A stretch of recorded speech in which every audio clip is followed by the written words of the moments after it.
Hi ನಮಸ್ತೆ ಎಲ್ಲರಿಗೂ, welcome to my channel ನೀರಾ ಹನಿ ಬಿಂದು ವ್ಲಾಗ್ಸ್. ಹೇಗಿದ್ದೀರಾ? ಮದುವೆ ವ್ಲಾಗ್ ಹಾಕಿದ್ಮೇಲೆ ಸ್ವಲ್ಪ ಗ್ಯಾಪ್ ತೊಗೊಂಡೆ, ಬಿಕಾಸ್ ನಾನು ಮದುವೆ ಮುಗಿಸ್ಕೊಂಡು ಅಮ್ಮನ ಮನೆಗೆ ಹೋಗಿದ್ದ ಕಾರಣ ನನಗೆ ಅಲ್ಲೂ ಕೂಡ ಸ್ವಲ್ಪ ನೆಟ್ವರ್ಕ್ ಇಶ್ಯೂ ಇತ್ತು. ಸೊ ದೆನ್ ನಾನು ಬೆಂಗಳೂರಿಗೆ ರಿಟರ್ನ್ ಬಂದೆ. 1 ವೀಕ್ ಅಮ್ಮನ ಮನೇಲಿದ್ದು ರಿಟರ್ನ್ ಬೆಂಗಳೂರಿಗೆ ಬಂದೆ. ಬಟ್ ಸಿಕ್ಕಾಬಟ್ಟೆ ನನ್ನ ಮನೆಯಲ್ಲೂ ಕೂಡ ಗೆಸ್ಟ್ಗಳಿದ್ರು. ಸೊ ಹಾಗಾಗಿ ನನಗೆ ವೀಡಿಯೋ ಮಾಡ್ಕೊಳಕ್ಕಾಗಲಿಲ್ಲ. ಸೊ ಅವ್ರ ಕಡೆ ಗಮನನೇ ಆಗೋಯ್ತು ನನಗೆ. ಸೊ ದಟ್ ಹಾಗಾಗಿ ಸ್ವಲ್ಪ ಲಾಂಗ್ ಆಯಿತು. ಸೊ ಅದಕ್ಕೋಸ್ಕರ ನಾನು ಸ್ವಲ್ಪ ಡಿಲೇ ಮಾಡಿದೆ. ಸೊ ಸಾರಿ ಫಾರ್ ದಟ್ ಅಂತ ಹೇಳ್ತೀನಿ. ಸೊ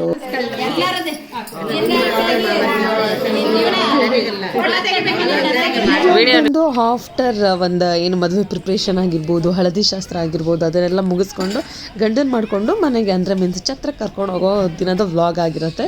ಸೊ ಮದುವೆ ಇದ್ದಿದ್ದು ಆ್ಯಕ್ಚುಲಿ ದಾವಣಗೆರೆಯಲ್ಲಿ ಆಗಿದ್ದ ಕಾರಣ ಸೊ ಆನ್ ದ ವೇ ನಾವು ಅಂದ್ರೆ ವಸ್ತ್ರಘಾಟು ದಾವಣಗೆರೆ ಹೋಗೋ ರೂಟಲ್ಲಿ ಮಲೆಬೆನ್ನೂರು ಹತ್ರ ಪುಷ್ಕರಣಿ ಇದೆ.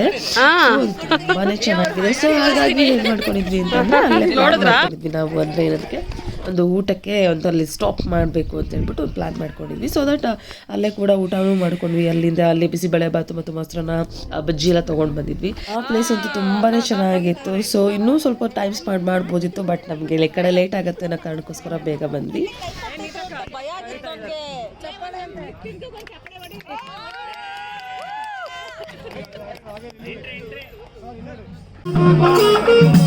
ಹುಡುಗಿ ಮನೆಯವರು ಕೂಡ ನಮ್ಮನ್ನು ವೆಲ್ಕಮ್ ಮಾಡಿಕೊಂಡಿದ್ದಾಯಿತು. ಅದಾದಮೇಲೆ ನಮಗೆ ಒಂದು ರೆಡಿ ಆಗೋಕ್ಕೆ ಟೈಮ್ ಸಿಕ್ತು. ಸೊ ಹಾಗಾಗಿ ಎಲ್ಲರೂ ಕೂಡ ಒಬ್ರಿಗಿಂತ ಒಬ್ಬರು ತುಂಬ ಚೆನ್ನಾಗಿ ರೆಡಿಯಾಗಿದ್ವಿ ಅಂತಲೇ ಹೇಳ್ಬೋದು.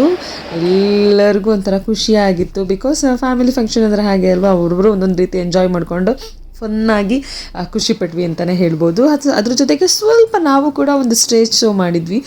ಸುಮ್ಮನೆ ಒಂದು ಎಂಟರ್ಟೈನ್ಮೆಂಟ್ಗೋಸ್ಕರ ಒಂದು ಡ್ಯಾನ್ಸ್ ಮಾಡಿದ್ವಿ. ನಾವೇನು ಡ್ಯಾನ್ಸಲ್ಲಿ ಪ್ರೋ ಅಲ್ಲ, ಬಟ್ ಟ್ರೈ ಮಾಡಿದ್ವಿ ಅಂತಲೇ ಹೇಳ್ಬೋದು. ಫಾರ್ ದ ಫಸ್ಟ್ ಟೈಮ್ ನಾನು ಕೂಡ ಸ್ಟೇಜ್ ಮೇಲೆ ಡ್ಯಾನ್ಸ್ ಮಾಡಿದ್ದು. ಬಟ್ ಓಕೆ ತುಂಬ ಚೆನ್ನಾಗಿ ಮಾಡಿಲ್ಲ, ಓಕೆ ಅಂತ ನಾನು ಅಂದ್ಕೊಂಡಿದ್ದೀನಿ.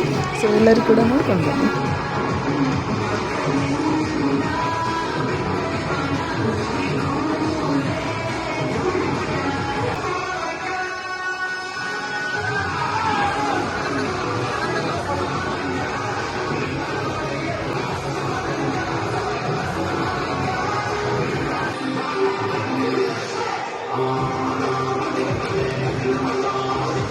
ಒಂದು ಸ್ಟೇಜ್ ಶೋ ಮುಗಿಸ್ಕೊಂಡು ಅಲ್ಲಿಂದ ನಾವು ಡೈರೆಕ್ಟಾಗಿ ಊಟ ಮುಗಿಸ್ಕೊಂಡು ಸ್ವಲ್ಪ ಫೋಟೋಶೂಟ್ನ ಮಾಡಿಕೊಂಡು ಆಮೇಲೆ ನಾವು ಡೈರೆಕ್ಟಾಗಿ ಇನ್ನೇನು ಬಳೆ ಶಾಸ್ತ್ರಗಳಿಗೆ ಮತ್ತು ಅರಿಶಿನ ಶಾಸ್ತ್ರಕ್ಕೆ ಮತ್ತೊಮ್ಮೆ ನಾವು ಅರಿಶಿನ ಶಾಸ್ತ್ರ ಮಾಡೋದ್ರಿಂದ ರಾತ್ರಿ ಅವತ್ತಿನ ದಿನ ಅಂದರೆ ಏನು ಚಪ್ರದ ದಿನ ನಾವು ಅರಿಶಿನ ಕುಟ್ಟಿ ಪುಡಿ ಮಾಡ್ಕೊಂಡು ಇಟ್ಕೊಂಡಿದ್ವಲ್ಲ, ಸೊ ಅದನ್ನು ಗಂಡಿಗೆ ಮತ್ತು ಹೆಣ್ಣಿಗೆ ಇಬ್ರಿಗೂ ಸೇರಿ ಹಚ್ಚುತ್ತೀವಿ ನಾವು. ಸೊ ದಟ್ ಅದಕ್ಕೋಸ್ಕರನೇ ಅವತ್ತಿನ ದಿನವೂ ಮತ್ತೆ ಅರಿಶಿನ ಶಾಸ್ತ್ರ ಮಾಡ್ತಾರೆ. ಸೊ ಅದಕ್ಕೋಸ್ಕರ ನಾವು ಎಲ್ಲ ಊಟ ಮುಗಿಸ್ಕೊಂಡು ಸೊ ಅಲ್ಲಿಗೆ ಡೈರೆಕ್ಟಾಗಿ ಮತ್ತೆ ಹೋಗಿದ್ದಾಯಿತು.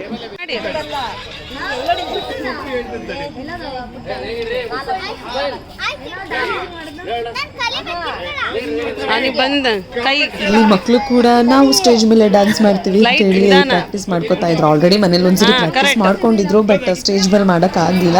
ಬಿಕಾಸ್ ಕ್ರೌಡ್ ಜಾಸ್ತಿ ಇದ್ದ ಕಾರಣ ಅಲ್ಲಿ ಮತ್ತೆ ನಾವು ಗ್ಯಾಪ್ ತೊಗೊಂಡು ಡ್ಯಾನ್ಸ್ ಮಾಡಲಿಕ್ಕೆ ಅಲೋ ಮಾಡೋಕ್ಕಾಗ್ತಾ ಇರಲಿಲ್ಲ. ಸೊ ದಟ್ ಅವರಿಗೋಸ್ಕರ ಅದನ್ನು ಅವ್ರಿಗೆ ಹೇಳಿಬಿಟ್ಟು ಡ್ರಾಪ್ ಮಾಡಿದ್ದಾಯಿತು. ಸೊ ರಾತ್ರಿ ಅರಿಶಿನ ಶಾಸ್ತ್ರ ಎಲ್ಲ ಮುಗಿಸ್ಕೊಂಡು ಬೆಳಗ್ಗೆ ವಧುವರನ ಪೂಜೆ ಎಲ್ಲ ಆಯಿತು. ಸೊ ದಟ್ ಇವಾಗ ಏನಿದ್ರು ಮುಹೂರ್ತ ಅಂದರೆ ಮೀನ್ಸ್ ತಾಳಿ ಕಟ್ಟೋ ಶಾಸ್ತ್ರಕ್ಕೆ ನಾವು ಎಂಟರ್ ಆಗಿದ್ದೀವಿ ಮುಹೂರ್ತ ಟೈಮ್ಗೆ.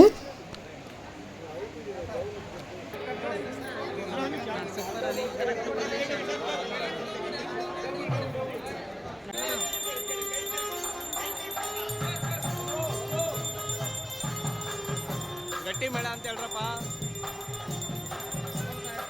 ಗಟ್ಟಿ ಮೇಳ ಗಟ್ಟಿ ಮೇಳ ಗಟ್ಟಿ ಮೇಳ ಗಟ್ಟಿ ಮೇಳ.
ಬರ್ತಾವನಲ್ಲ ಅಲ್ಲಿ.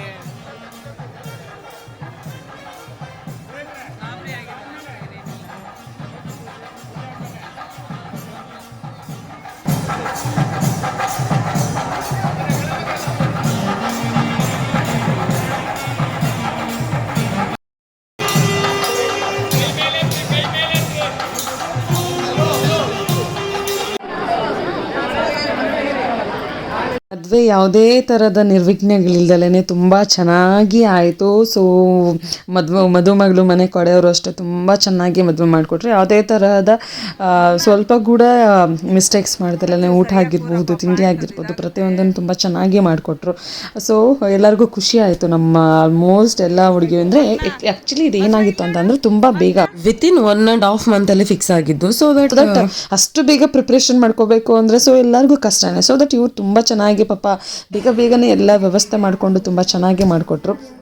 ಸೊ ಎಲ್ಲರೂ ಕೂಡ ಅದನ್ನೇ ಹೇಳ್ತಾ ಇದ್ರು. ಹೋಗೋಕ್ಕೆ ಬಂದ್ವಿ. ಸೊ ಅವತ್ತಿನ ದಿನನೇ ನಾವು ಹೆಣ್ಣನ್ನು ಮನೆ ತುಂಬಿಸ್ಕೊಳ್ಳೋ ಶಾಸ್ತ್ರ ಹೆಣ್ಣಿಗೆ ಮಾಡಬೇಕಾಗಿತ್ತು. ಸೊ ಹಾಗಾಗಿ ಬಂದು ನಾವು ಅದಕ್ಕೆಲ್ಲ ಪ್ರಿಪ್ರೇಷನ್ ಮಾಡ್ಕೋಬೇಕಾಯಿತು. ಸೊ ಹಾಗಾಗಿ ಬೇಗ ಬಂದು ಅದಕ್ಕೆ ಬೇಕಾಗಿರೋ ಏನೇನು ಮಾಡ್ಕೋಬೇಕು ಅದನ್ನೆಲ್ಲ ಮಾಡ್ಕೋತಾ ಇದ್ವಿ. ಸೊ ಇಲ್ಲಿ ಮನೆ ತುಂಬಿಸ್ಕೋತಾ ಇದ್ದೀವಿ ಹೆಣ್ಣಿಗೆ. ಸೊ ಹಾಗಾಗಿ ಇಲ್ಲಿ ವಿಡಿಯೋಗ್ರಾಫರ್ ನಾನೇ, ಬಿಕಾಸ್ ವಿಡಿಯೋಗ್ರಾಫರ್ ಬಂದಿರಲಿಲ್ಲ. ಸೊ ಅದಕ್ಕೋಸ್ಕರ ನಾನೇ ಅವರಿಗೆ ವಿಡಿಯೋ ಮಾಡ್ಕೊಡ್ತಾ ಇದ್ದೆ.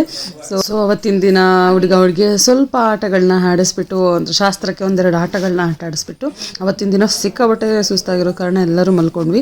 ಬೆಳಗ್ಗೆ ಎದ್ದು ಹೊಸದುರ್ಗದಲ್ಲಿ ರಿಸೆಪ್ಷನ್ ಕೂಡ ಇತ್ತು. ಸೊ ದಟ್ ಅಲ್ಲಿಗೋಸ್ಕರ ಅದಕ್ಕೂ ಕೂಡ ನಾವು ರೆಡಿ ಆಗಬೇಕಾಗಿತ್ತು. ಸೊ ಹಾಗಾಗಿ ಸ್ವಲ್ಪ ಬೇಗನೆ ಎಲ್ಲ ಮಾಡಿಕೊಂಡು ರೆಸ್ಟ್ ಮಾಡಿದ್ದಾಯಿತು. ಬೆಳಗ್ಗೆ ರಿಸೆಪ್ಷನ್ ಕೂಡ ಸ್ಟಾರ್ಟ್ ಆಯಿತು. ತುಂಬ ಚೆನ್ನಾಗಿ ರಿಸೆಪ್ಷನ್ ಕೂಡ ಅಷ್ಟು ತುಂಬ ಚೆನ್ನಾಗಿತ್ತು. ನಮಗೆ ಆಲ್ರೆಡಿ 3 to 4 ಡೇಸ್ ಆಗಿರೋದ್ರಿಂದ ನಮಗೂ ಕೂಡ ಮುಖದಲ್ಲಿ ಸುಸ್ತು ಎದ್ದು ಕಾಣಿಸ್ತಾ ಇತ್ತು ಅಂತಲೇ ಹೇಳ್ಬೋದು. ರಿಸೆಪ್ಷನ್ ತುಂಬಾ ಚೆನ್ನಾಗಾಯಿತು. ಅಲ್ಲೂ ಕೂಡ ಅಷ್ಟೇ ಊಟ ಎಲ್ಲ ತುಂಬ ಚೆನ್ನಾಗಿತ್ತು. ಸೊ ಎಲ್ಲದನ್ನು ಮುಗಿಸ್ಕೊಂಡು ನಾವು ಅವತ್ತಿನ ದಿನನೇ ಹೊರಡಬೇಕಾಗಿತ್ತು. ಸೊ ಅದಕ್ಕೋಸ್ಕರ ನಾವು ಬೆಂಗಳೂರಿಗಲ್ಲ, ಅಲ್ಲಿ ಕಲ್ಲರ್ಸ್ ನೋಡಿ ಕಸಿನ್ ಜೊತೆ ಎಲ್ಲ ಸೇರ್ಕೊಂಡು ಸ್ವಲ್ಪ ಫನ್ ಮಾಡಿಕೊಂಡು ತುಂಬ ಚೆನ್ನಾಗಿ ಎಂಜಾಯ್ ಮಾಡಿದ್ವಿ. ಸೊ ಅಲ್ಲಿಂದ ಎಲ್ಲರೂ ನಮ್ಮ ಮನೆಗೆ ಅವತ್ತಿನ ದಿನನೇ ಹೊರಟ್ವಿ. ಬಿಕಾಸ್ ನಾವು ಕೂಡ ತುಂಬ ದಿನ ಆಗಿತ್ತು ಹೊಸದುರ್ಗಕ್ಕೆ ಬಂದು. ಸೊ ಹಾಗಾಗಿ ಹೊರಡಲೇಬೇಕಿತ್ತು. ಸೊ ನೆಕ್ಸ್ಟ್ ಡೇನೇ ನಮ್ಮನೆಯವರು ಕೂಡ ಅವರು ಬೆಂಗಳೂರಿಗೆ ಹೋಗಬೇಕಾಗಿತ್ತು. ಸೊ ದಟ್ ತುಂಬ ಅಲ್ಲಿ ಉಳ್ಕೊಳಕ್ಕಾಗಲಿಲ್ಲ. ಅವತ್ತಿನ ದಿನನೇ ಹೊರಟ್ವಿ. ಮದುವೆ ನಾನು ರಿಸೆಪ್ಷನ್ ಆಯಿತು ಅಂತ ಹೇಳಿದ್ನಲ್ವ, ಅದು ಇದೇ ಚಿತ್ರ, ಚಂದನ ಪ್ಯಾಲೇಸ್ ಅಂತ. ತುಂಬ ಚೆನ್ನಾಗಿದೆ. ಪಾರ್ಟಿ ಹಾಲ್ ತುಂಬ ಚೆನ್ನಾಗಿದೆ. ಅದ್ರ ಜೊತೆಗೆ ಮದುವೆ ಕೂಡ ರಿಸೆಪ್ಷನ್ ಕೂಡ ಅಷ್ಟೇ ಇವರು ಅಷ್ಟೇ ಅರೇಂಜ್ಮೆಂಟ್ ಆಗಿರ್ಬೋದು, ಊಟದ ಫೆಸಿಲಿಟಿ ಆಗಿರ್ಬೋದು ಎಲ್ಲ ಚೆನ್ನಾಗೇ ಮಾಡಿದ್ರು. ಸೊ ನಮ್ಮ ಕಡೆ ಎಲ್ಲರೂ ಸೇರಿಕೊಂಡು ಒಂಥರ ಈ ಮದುವೆ ಮಾಡಿದ್ದು ಖುಷಿ ಆಯಿತು. ಸದ್ಯದಲ್ಲಿ ಈ ಥರ ನಾವೆಲ್ಲ ಹೋಗಿ ಫ್ಯಾಮಿಲಿ ಪೂರ್ತಿ ಹೋಗಿ ಅಟೆಂಡ್ ಮಾಡುವಂತಹ ಮದುವೆಗಳು ನಮ್ಮ ಇದರಲ್ಲಿ ಸದ್ಯಕ್ಕೆ ಯಾವುದೂ ಇಲ್ಲದೆ ಇರೋ ಕಾರಣ ಇದೊಂಥರ ನಮಗೆ ಖುಷಿ. ನಮ್ಮ ತೀರಾ ಹತ್ರದವರು ಅಂತಂದರೆ ಇದು ಲಾಸ್ಟ್ ಅನ್ನೋ ಕಾರಣಕ್ಕೋಸ್ಕರ ಇನ್ನೂ ಚೆನ್ನಾಗಿ ಎಂಜಾಯ್ ಮಾಡ್ಕೊತಾನೆ ಮಾಡಿದ್ವಿ ಅಂತಲೇ ಹೇಳ್ಬೋದು ಮದುವೆನ. ಸೊ ದಟ್ ಹಾಗಾಗಿ ತುಂಬ ಇಷ್ಟ ಆಯಿತು. ಸೊ ನಮ್ಮ ಕಾರು ಎಷ್ಟು ಓವರ್ಲೋಡೆಡ್ ಆಗಿತ್ತು ಅಂದರೆ ಸಿಕ್ಕಾಪಟ್ಟೆ ಲೋಡ್ ಆಯಿತು ಕಾರು. ಇವರಿಬ್ರು ಜೊತೆಗೆ ಇವನೊಬ್ಬ ಪ್ಲಸ್ ಎಕ್ಸ್ಟ್ರಾ ಲಗೇಜು ಹಿಂದೆ. ಹೌದು, ಮೈ ಗಾಡ್. ಅದ್ರ ಜೊತೆಗೆ ನಾವಿಬ್ರು ಸಿಕ್ಕಾಪಟ್ಟೆ ಲೋಡ್ ಆಗಿದೆ ಕಾರಂತೂ. For the next match I'm hoping it's Punjab Kings because they are in the top table now. We have to defeat them so that we can in the top table right now in this stadium. Okay, thank you for giving your time. Wait. But I am sad because 11 people died in the last year World Cup. Hey, IPL finals. We made a tournament. Everyone came. 11 people died. Because of stamping of humans. Stampede of humans. So in this stadium we leave 11 seats right now because we are replacing the seats for the 11 people who died. Actually, I have heard a news that all the RCB players and officials are wearing 11 number jersey. Is it true?